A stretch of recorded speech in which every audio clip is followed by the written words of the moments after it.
주모도 처했죠. 이승훈, 이강환, 정약용, 박지원, 박재가 등을 이렇게 정치적 및 이제 그 종교적인 문제를 걸어서 유배를 처했지만 거기에는 그 남이계통의 정적 제거의 핑계를 가지고 이제 전두개도를 처형을 했습니다. 그다음에 또 이제 남인의 일파인 그 정조가 원래 사도세자의 아들이었거든요. 그 사도세자가 그 사색당쟁의 와중에서 영조한테 이제 뒤주에서 사망했는데 그 시파라는 것이 사도세자의 죽음을 동정했던 무리가 시파고 반대되는 천주교 탄압했던 벽파가 사도세자 잘 죽었다 한 인물로 당박상으로 갈리게 됐습니다.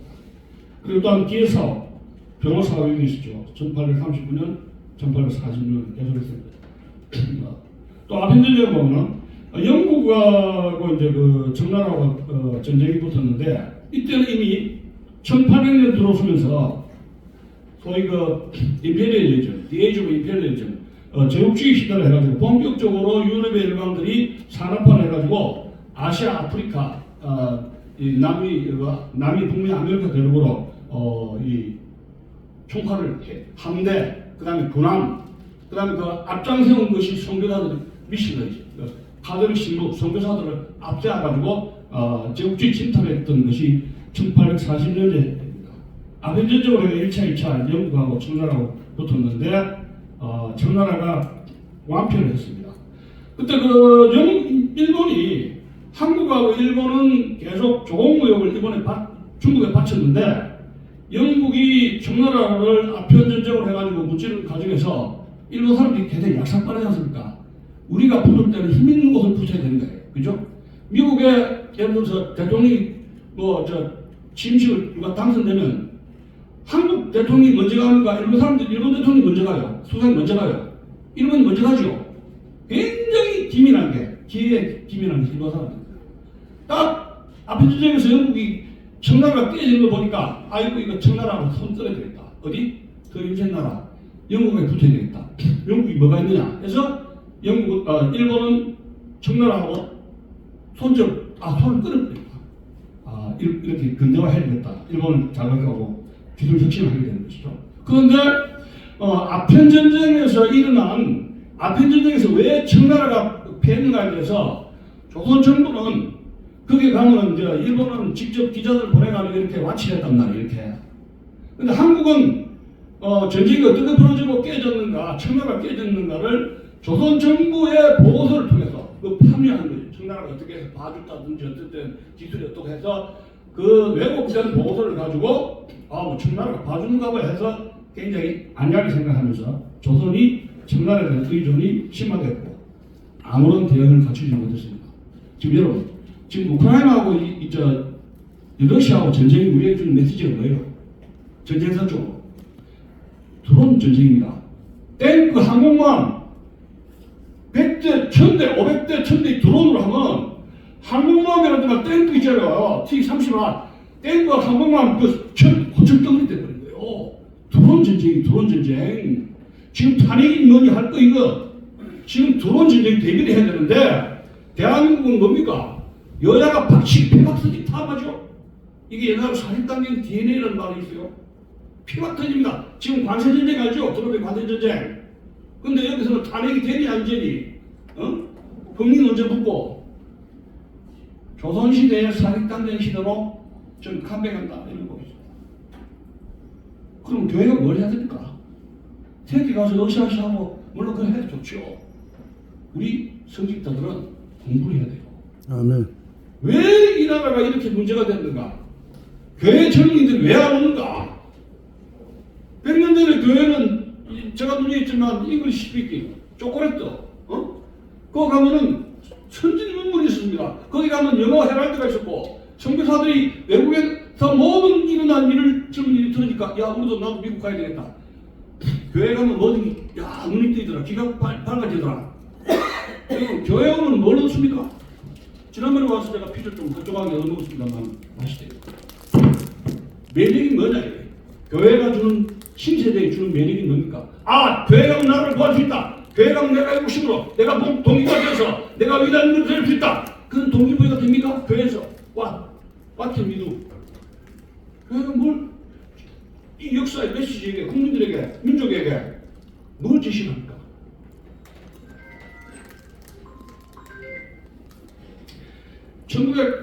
1853년에 윌리엄 페리 제독이 일본을 내침을 해가지고 아시아의 시장 개방을 하기 위해서 군사력을 동원한 겁니다. 그래서 사무라이하고 미국의 함대하고 싸움이 붙었는데 왕창 깨졌습니다. 사무라이들이. 자, 일본 사람들은 왕창 깨지면 자세를 바짝 뜯겨요. 아, 이거 안 되겠다. 일단 항복해라. 예, 아리가또 해서 엎드리면서도 이 새끼 다음에 한 번 하면서 엎드니까 미국 사람 힘이 대포, 칼, 이 칼보다는 대포가 세구나.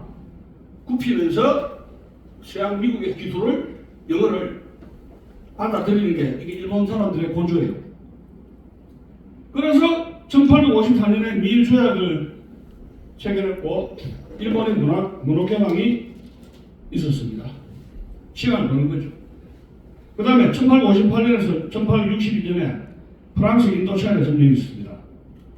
나폴레옹 3세의 제국주의 정책입니다. 여러분 나폴레옹 보나파르트 나폴레옹 1세는 알지만은 나폴레옹 1세의 조카가 나폴레옹 3세인데 자 프랑스가 그 당시에 여러분 가톨릭 성교지죠. 프랑스 유명한 그 가톨릭 성교지인데 국내에서는 나폴레옹 1세, 나폴레옹 3세는 가톨릭 교황들하고 타협을 이루었지만 이 가톨릭이 너무 많이 골치 아프잖아요. 근데 이것이 프랑스의 제국주의 정책에 이용하기는 굉장히 좋은 거예요. 그래서 밖으로 나갈 때 프랑스가 제국주의 정책을 해가지고 전 세계로 나갈 때는 선교사들을 활용했다는 거예요. 여러분 영국이나 유럽이 이 아프리카에 제국주의 정책 펼 때 제일 먼저 가는 게 뭐예요? 선교사하고 교사하는 거 알죠? 가서 리포트라든가 보고서 해가지고 한 10년, 20년 계속하면 그 보고서가 올라옵니다. 이것이 군사력이 어느 정도구나. 다 그 정도가 돼. 그러니까 아까 얘기한 이 조정이 천주교 탄압을 이렇게 하게 된 이유는 조정 입장에서 보면은 선교사를 뒤에는 누가 있었습니까? 서양의 제국주의가 있었다는 거예요. 그게 이제 황산 백설튼 나오지 않습니까? 그렇지. 그럼 그 전에 우리 당나라 시대에 경교라든가 그 몽고 시대 때 이 조라스토계라든가 경고들이 당나라로 해가지고 신라로 이렇게 돌아올 때는 그 백그라운드에는 제국주의 촉발이 없었대요. 이 19세기는 본격적으로 제국주의의 백그라운드 속에서 천주교 탄압이 이루어졌다는 겁니다. 그 당시 그 식민 정책에서 제국주의 활용됐고 전도 방해하고 선교사 박해를 특히 조선이죠. 전쟁의 구실로 활용한 것이 프랑스 함대 또 미국의 심리학로 일으킨 것이 또 이제 선교사 방해를 선교사 박해를 구실로 해서 전쟁을 한 겁니다. 식민지가 왜 필요하냐? 자원 발굴이죠. 자본 투자, 시장 확대해서 산업화된 이후 국내 임의 생산품 소비를 위해서 그렇게 제국주의 시대를 열지 않을 수가 없었다는 것이고 그 당시에 1854년에 그 다윈의 종의 기운이라는 이 진화론입니다. 우리가 말하는 창조론과 지금 반대되는 이론이죠. 적자생존론, 양육강식이 제국주의 식민지 정책의 활용 논리로 이용됐다는 겁니다.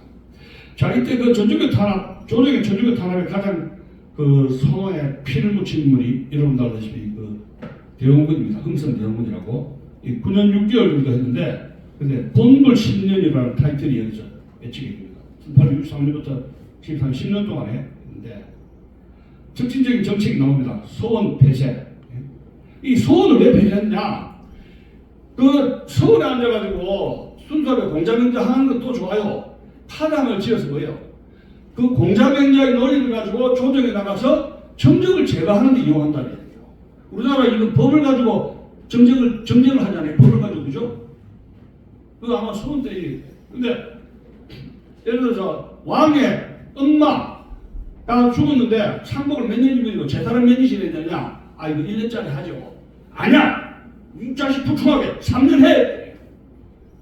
제사 가지고 1년짜리 3년짜리 가지고 저는 부충하라. 끌어내라. 정적을 제거하는 거예요. 그거 작당이 서울에 주는 거예요. 이 기가 막힌 거 아니에요?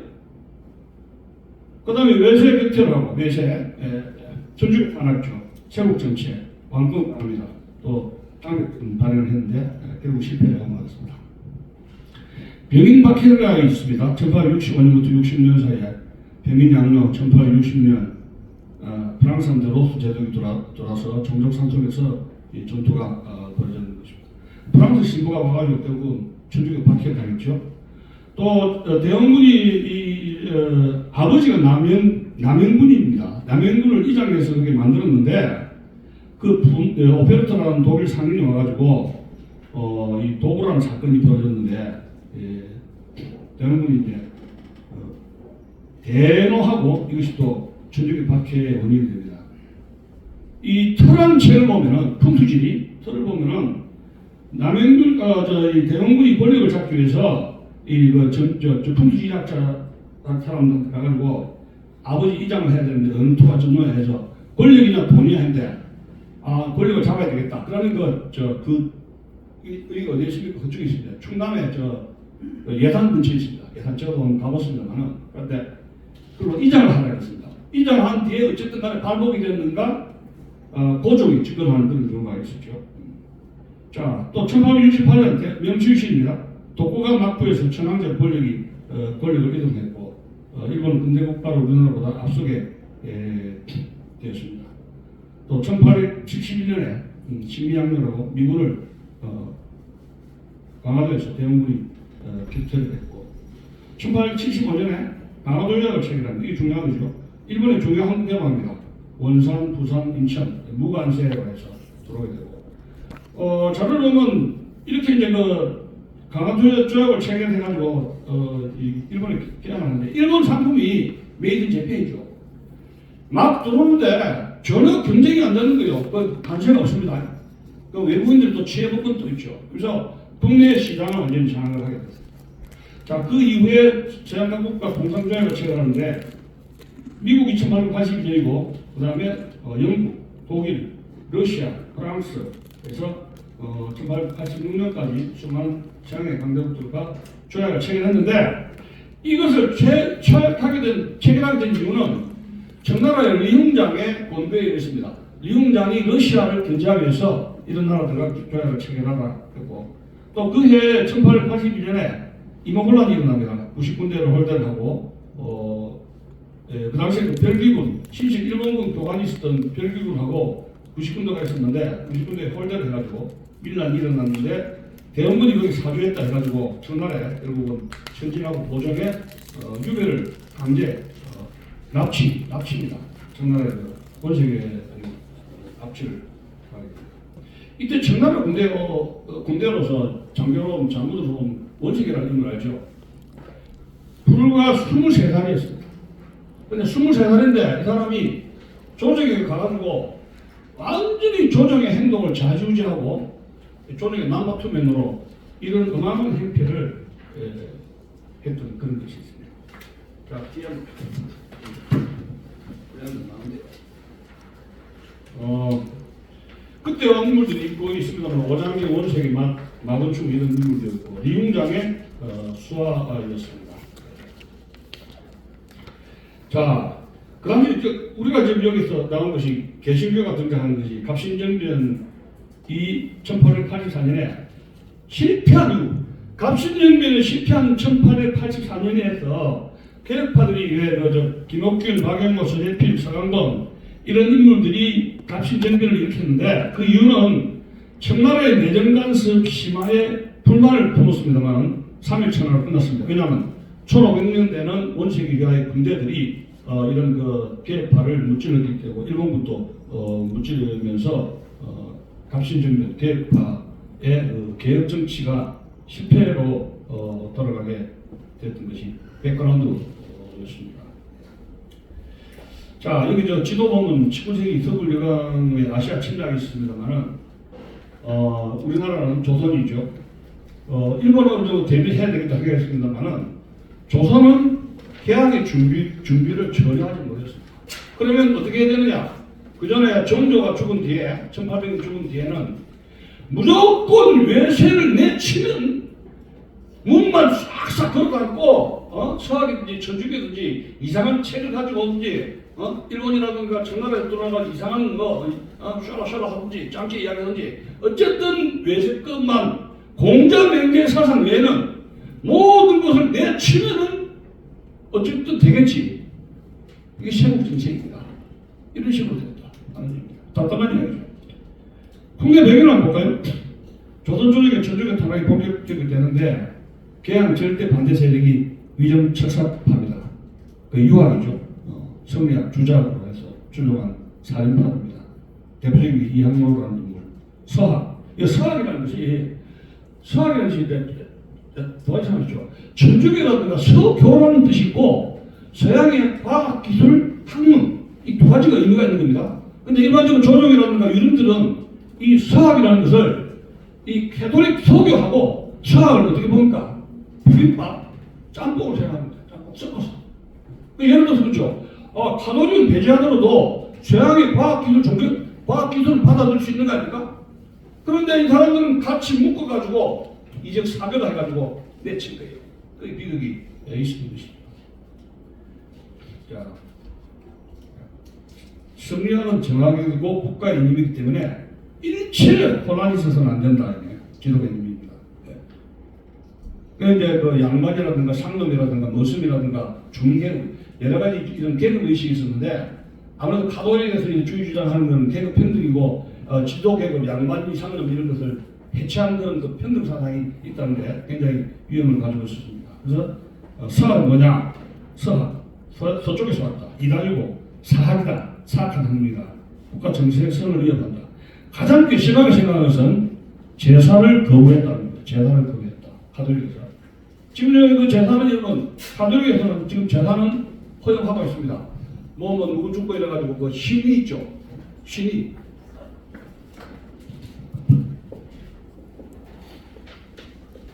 이게 천주교 가톨릭의 극단적인 탄압 배경은 뭡니까? 조상 제사 거부해가지고 사단이 난 거 아닙니까? 수천 명, 수만 명이 죽었는데 지금 가톨릭은 1937년에 가톨릭 교황청이 이거만 빼면 가톨릭에서는 제사를 허용하는 것으로 파일을 받다 이 말씀을 드리고 싶습니다. 그래서 자 어쨌든 간에 가톨릭은 중화사상을 침해하고 또 탄압의 정도가 중국이라든가 일본보다도 가장 극심했다. 가톨릭 선교사에서 한국이 대단히 심한 탄압이었다. 근데 이제 이렇게 하다 보니까 국가 안보가 위기가 되고 또 이 조선 이 소중화에 대한 그 자존심이 상실됩니다. 여기서 그 완전 개방을 주장하는 개혁파가 있었죠. 김옥균, 서강범, 서재필, 홍영식 이런 인물들이 이제 박규수라는 평양감사의 그 제자들이었는데 또 중국식 대항을 주장하는 동도 서기파, 중국 양교초입니다. 동쪽의 이제 동쪽에 도라는 것이 중국의 공자병대 사상입니다. 그 다음에 서양의 과학 기술을 합치자 하는 것이 중국의 이런 세력이었습니다. 근데 우리나라는 동도 서기파 힘이 약합니다. 어쨌든 간에 all or nothing. 공자병대 사상이냐 아니면 천주교냐 해서 이제 극단적으로 투쟁을 하게 됩니다. 김박한 국제정세가 열강의 동방 침투가 나오게 되고 아까 쪽에 있었죠. 다음 화면 봅시다. 민족주의 시대, 제국주의 시대와 민족주의 시대는 같이 갔다. 독일, 이탈리아, 독일이 있고 아시아, 아프리카 식민지 쟁탈전이 영국, 독일, 영국, 러시아와의 경쟁이 굉장히 치열한 하게 됩니다. 여기 3페이지 넷째 줄 보면 한국의 지정학 위치 이거 좀 중요한 겁니다. 그거 봅시다. 한국 넷째 줄입니다. 3페이지.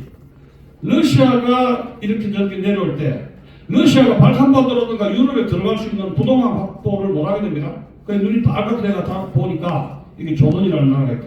조선들이 브라자보스토크가 남쪽으로 기지를 만들어야 돼. 남한의 기지다. 두 번째 일본 대륙 기지에 진출 기지 올라갈 수 있죠. 또 미국은 미국 같은 경우에는 제일 중요한 시장이 하와이 먹었죠. 그 다음에 필리핀을 갔습니다. 그 다음에 넥스트 스텝 그다음 일본입니다. 일본 개항시켰습니다.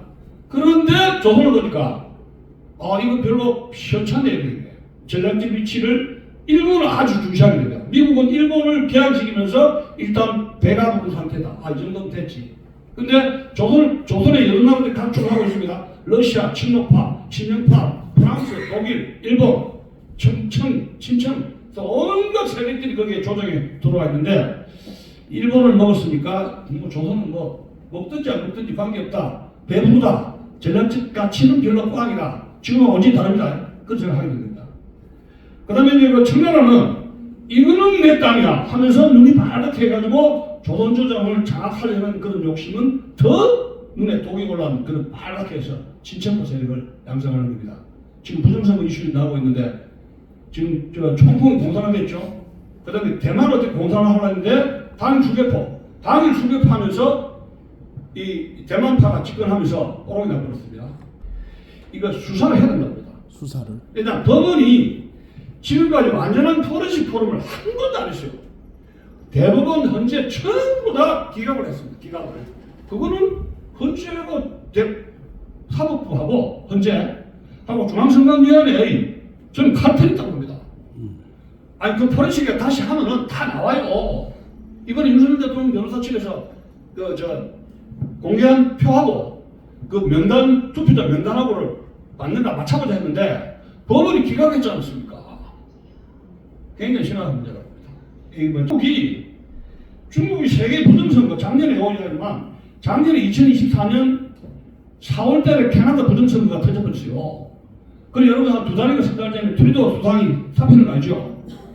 우리나라는 보고가 확실히 안 됐는데 왜 이 사람이 사표했느냐? 부정선거에서 결국 사표했다 그래요. 캐나다 부정선거. 그 중국 공산당이 개입됐다. CCP. Stop the Steal. 그 책이 지금 교보문고에서 넘버원이에요. 지금 부정선거 개입한 것이 중국이 한국 그다음에 2020년 미국 한두 군데가 아닙니다. 미국도 부정선거. 미국 2020년 그 바이든 이길 때 12시에 점핑한 거. 이 트럼프는 부정선거 때문에 일을 간다 그래요. 부정선거 해결한다고. 그래서 지금 그건 좀 다음 주에 한번 지금 하는 것입니다. 그래서 지금 그러니까 지금 우리나라 이 문제는 우리나라의 남북한의 좌우의 문제가 아니고 미국과 중국이 패권 전쟁이 붙었는데 미국이 가진 동아시아의 헤게모니 한미동맹으로 해가지고 미국 기지가 있잖아요. 한미동맹을 잘라내고 친중 세력을 만들어가지고 그 세력을 엎으려면 부정선거를 통해서 그런 구도 속에서 기득권을 한국에 대한 기득권을 잘라내고 친중 세력을 만들려 하는 가운데서 이런 일이 벌어진 거라고 그렇게 봐야 됩니다. 구조적으로 국제정치 구조가 이렇게 봐야 된다는 말입니다. 예, 100여 년 전에 청나라가 엄청나게 우리나라 조정에 와서 협박하고 군대가 있었고 민비라든가 이런 원색을 통해 가지고 그 행패가 말도 못했다는 거예요. 자, 다시 돌아간다면 그 신유사업, 신유박해가 1801년에 있었고 그 발단은 황상현 백성이다. 종교의 자유, 또 프랑스 개입 함대 무력 시위를 촉발한 인물인데 참 이게 황상희가 이 정조에게 받아 급제해가지고 정조에게 참 수시천전하고 칭찬을 받았던 인물입니다. 이 황상희가. 근데 결국은 굉장히 심하게 오버돼가지고 군대 청나라 조정이라든가 또 더 나아가서 프랑스 군대가 개입을 해야 된다 이렇게 이제 좀 심하게 말하면서 읽으세요. 전주교육 백성과 국가에 해가 되지 않는다고 스스로 생각했지만 조정 내지는 정부에서 이를 금지하고자 하므로 생각을 힘써 부양하기 위한 대책을 마련하려 했는데 이 무력을 동원해가지고 청나라하고 프랑스의 무력을 동원하도록 충동한 것이 이제 발각이 되고 있습니다. 포도한테 그래서 엄청나게 이제 3,000명이 처형이 됐고 이미 그 당시에는 그 마테오리치의 그 천주 시리가 조선에 유폐되면서 가톨릭 교회 민족법이 소개가 됐다고 합니다. 자, 또 이승훈 씨가 이승훈 신부가 소개했죠. 최초의 가톨릭 신자입니다. 1784년에 중국에서 세례를 받았는데 아버지가 아마 중국 쪽에 북경에 왔다 갔다 하는 디플로마트, 외교 사절단으로 왔다 갔다 한 것 같습니다. 불행하게도 그 당시에 우리나라는 세학 문물을 받아들일 수 있는 유일한 창구가 어디입니까? 중국이에요. 중국에. 중국에 북경 가면은, 침략이라든가 북경 가면은 천주교 서적, 천주교 과학기술인지, 서양의 무기든지, 심심지의 그림이라든가 책자라든가, 모든 세계적으로 알려면 꼭 두 차이나 요. 그럼 일본은 왜 말이냐? 일본도 문이 죽어도 정부가 있죠. 임진왜란 이후로 화해를 했지만 어떻게 됩니까? 화해라는 것이 가까운 화해가 아니고 하나만한 화해. 그러니까 어떤 자기가 어떤 그 살아나는 그 전략의 앞설이 너무 외통수로 되어 있지. 외통수. 근데 일본만 가가지고 이렇게 자신이 가고 결혼을 하면서 저 사람이 이제 의도를 다 알 거 아닙니까? 서양의 과학기술이 많이 일본에 와 있으니까. 이 생각을 변화시켜야 돼. 이 중요한 것입니다. 대원군이 그 아까 얘기했지만 천주교 박해했다는 걸 이야기했고, 그 원인은 처음에는 이제 천주교를 서양학 짜기배로 오해를 하면서 궁지에 몰린 자신의 정책 입장을 천주교로 박해로 모면하라고 했습니다. 그 당시에 이런 정적들의 이런 정직이 굉장히 심했지 않습니까? 그러다가 자기 권력 강화를 위해서 천주교 박해를 하던 그런 인물입니다. 백인 박해가 1860년에 있어요. 8,000명 이상이 죽었고, 또 백인양력 그해 10월달에 발단이 된 것이 천주교 탄압인데, 프랑스 선교사도 12명 중에서 9명이 사망합니다. 그리고 천진에 있던 프랑스 극동함탈과 노주 제독이 함대를 입고 와서 진공을 했습니다. 역시 강화도에서 종족 상승에서 싸움이 벌어졌죠. 근데 이제 대원군 이후에 백인양령에서 강화도에서 프랑스 함대를 무찔렀는데 의문이 들 겁니다. 프랑스하고 우리나라하고 전쟁에서 게임이 됩니까? 안 됩니까? 게임이 안 되죠. 근데 더 병력을 투입을 왜 안 했느냐 나올 수가 있습니다. 근데 조선이 일단 멀고, 그때 프랑스의 주 강조점 어디입니까? 인도 차이나, 그 다음에 중국입니다. 마카오 같은데. 그러니까 조선에 보낼 그 여지가 없어요. 그거 안 되면 말고 하면서 그냥 갔다가 와버린 겁니다. 그래서 그러면 그렇게 되면서 뭐예요? 여기 신보라든가 이 카톨릭 세력들은 어마어마한 탄압을 받았던 겁니다. 또 미국 쪽에서도 이렇게 이제 일본에 갔다가 또 이제 무장상선 1860년 그해 제너럴 셔먼호 사건이 터졌는데 무장상선입니다. 대동강까지 왔다가 여기 이제 이 평양 사람들하고 이렇게 해서 총질을 하고 해가지고 사람 죽고 하는 가운데서 이 소실됩니다. 적벽해전에서처럼 파공을 해가지고 그 배가 불타버리고 나왔습니다. 그때 선교사 토마스라는 사람이 순교를 했던 것이고, 성경책을 전달했다고 하고 있습니다. 그때 이 제너럴 셔먼호 방화 사건 해서 평양 감사로서 이 셔먼호 사건을 처리했던 인물이 박규수라는 인물인데, 이 사람이 박규수가 이제 제너럴 셔먼호 사건하고 북경이 갔던가 봐요. 다시 정리해 보니까 이거 이렇게 큰일 나겠다. 개화하지 않으면 안 되겠다 해서 이제 개화파들을 이제 키우게 되는데, 그게 이제 개화파 대표적인 인물 순위자들 키웁니다. 김옥균, 홍영식, 서강섭, 유불철 이런 인물이 키우면서 개화파가 된 겁니다. 아까 얘기했지만 또 남해군 폭력 사건이 또 있었고, 또 1871년 신민항로라고 제너럴 셔먼 사건을 응징하기 위해서 강화도에 이제 미군이 침입했는데 역시 대부분이 기퇴했습니다. 그러면 미군이 게임 안 되나 싶고, 우리나라 그 당시 군사력이 그렇게 강했느냐? 그건 아니죠. 그런데 미국이 남북전쟁 끝나고 나가지고 이 건설하고 재건안에 따라서 또 해외 관심, 식민지 개척에 관심이 덜한 상태이기 때문에 그렇게 계속 추진을 못했습니다.